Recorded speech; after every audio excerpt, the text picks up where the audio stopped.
pertencem à geração neném, aqueles jovens que nem trabalham e nem estudam. O último relatório do Ministério do Trabalho divulgou que subiu para 35% o número de jovens entre 14 e 24 anos que nem estudam e nem trabalham. Mas quais os impactos para o Brasil de uma geração tão vagabunda? Fica comigo até o final desse vídeo que nós vamos falar sobre essas pessoas que só fazem peso no planeta. Mas antes da gente começar, ajude esta jovem que você está assistindo, que não faz parte da geração neném. Já se inscreva no canal e deixa seu like para você não esquecer de fazer isso no final, porque assim eu vou entender que faz sentido eu continuar trabalhando aqui nesse canal. Segundo o relatório da OCDE, o Brasil é o segundo país com maior proporção de jovens neném. Isso dos 37 países. O Brasil ele só fica atrás da África do Sul. Eu separei aqui 5 motivos que eu enxergo do porquê isso, né? Por que tem tanto jovem neném? Primeiro motivo é o fato do Brasil ser um país pobre, né? Sendo um país pobre, muitas vezes a pessoa tem a dificuldade de se inserir no mercado de trabalho. Porque sendo um país pobre, tem pessoas que não têm o básico. E aqui a gente entra no segundo motivo, que é a falta de educação básica. E eu até acho que o PT, de forma geral, tem culpa nisso, porque foi vendido o sonho da universidade, do ensino superior e tal, e muita gente emocionada, ai, porque meu filho é formado, não sei o que, né, aquela romantização. Só que o que adianta? Um monte de gente formada e não sabe o básico. Quando eu falo básico, estou me referindo, por exemplo, à língua portuguesa, à tabuada. Gente, eu sou empresária, eu não trabalho só com YouTube. Eu lidero um escritório de investimentos aqui em São Paulo e eu contrato pessoas. Sabe uma coisa que eu tenho que fazer toda vez antes de contratar alguém? Redação. Qual é a segunda pessoa do plural?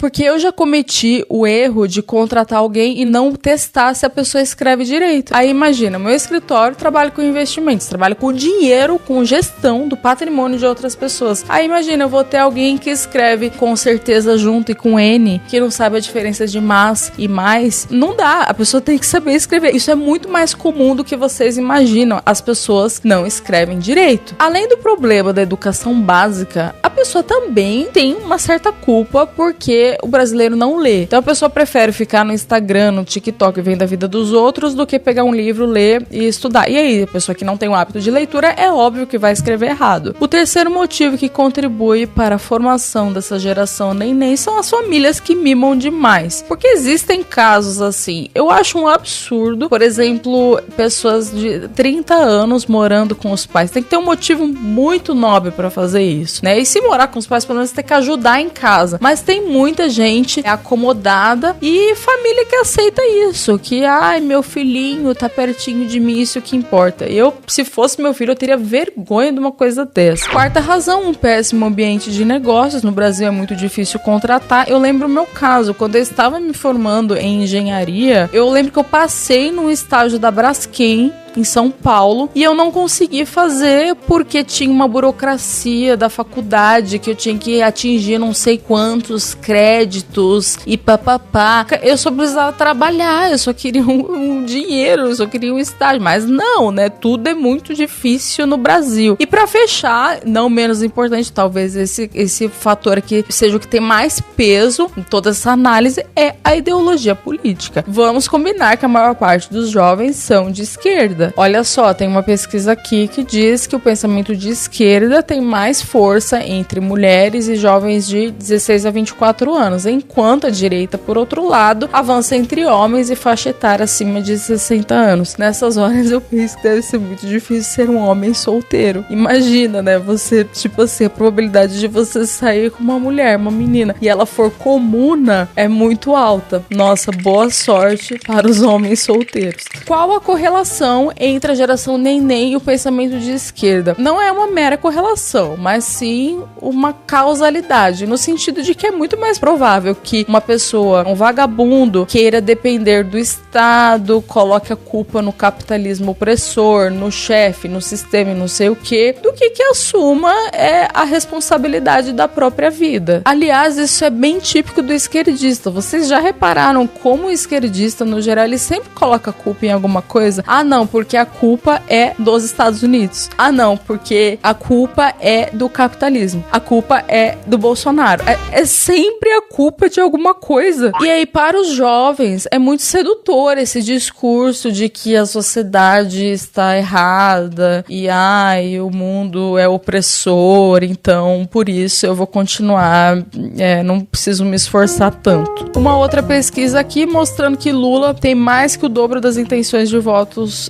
de Bolsonaro entre os jovens. Aliás, uma coisa bem curiosa que eu percebi quando eu estive na Argentina, antes do Milei ganhar, eu fui pra Argentina no primeiro e no segundo turno para entrevistar as pessoas na rua e entender o que elas estavam achando da situação econômica do país, quais eram as perspectivas e tudo mais. E um ponto muito legal é que a grande maioria dos jovens votou no Milei. Já no Brasil foi o contrário, né? Nas últimas eleições, os jovens votaram em sua maioria no Lula. Mas quais os impactos? Os impactos, eles são até piores do que a gente imagina. Não é só uma mera questão de vagabundagem. Esses jovens, de certa forma, ameaçam o crescimento da economia brasileira, uma vez que existe menos capital humano. Os jovens que deveriam estar acumulando conhecimento e experiência no mercado de trabalho não estão nem trabalhando e nem estudando. Por uma questão lógica, esses jovens se tornam mais vulneráveis a adentrar na criminalidade. O ponto é que a geração neném reduz a força de trabalho disponível. E, aliás, no Brasil existe um problema previdenciário muito grande, porque o Brasil é um país que ficou velho sem se tornar produtivo. E é justa a comparação do INSS com uma pirâmide. Porque o INSS, ele pode ser classificado como um modelo de financiamento de repartição simples. É um sistema que se baseia assim, os novos alimentam os que já estão disponíveis. Entenda que o INSS, sendo uma pirâmide, pode quebrar, pode dar ruim um dia. Aliás, olha só, se a gente olhar aqui a distribuição de idade da população no Brasil, esse dado aqui de 2022, nós vemos que tem mais gente com 35 e 40 anos do que gente de qualquer outra faixa etária. Aí a dúvida que fica é, quando essa turma chegar em 70, 80, quem que vai bancar? Isso aqui é quase o Egito, vocês concordam? Pra mim tá claro que não tem como um negócio desse dar certo e ser sustentável por muito tempo. Aí como que você faz? Ah, Nanda, como que eu faço pra não depender de INSS? Preservando seu patrimônio, acumulando seu patrimônio para aposentadoria. Aqui no escritório, a gente tem algumas soluções, alguns planos que você consegue aportar todos os anos cerca de $2.500 por ano para você acumular esse patrimônio daqui 10, 15, 20 anos. Dessa forma, você acumula o seu dinheiro em dólares, o que é muito melhor do que acumular dinheiro em real brasileiro, uma vez que o real ele sempre vai perder para o dólar americano. E aí, daqui a alguns anos, você pode usufruir desse patrimônio. Se você tiver interesse em soluções assim, preencha esse formulário que está aparecendo na tela, que a minha equipe entrará em contato com você. A geração neném também traz impactos significativos na produtividade, que é algo que as pessoas, o governo não fala muito, mas a produtividade deveria ser uma das coisas mais discutidas no Brasil, porque o Brasil não é um país produtivo, mas ninguém fala como melhorar a produtividade. Veja que aqui, ó, esse gráfico aqui mostra a produtividade total dos fatores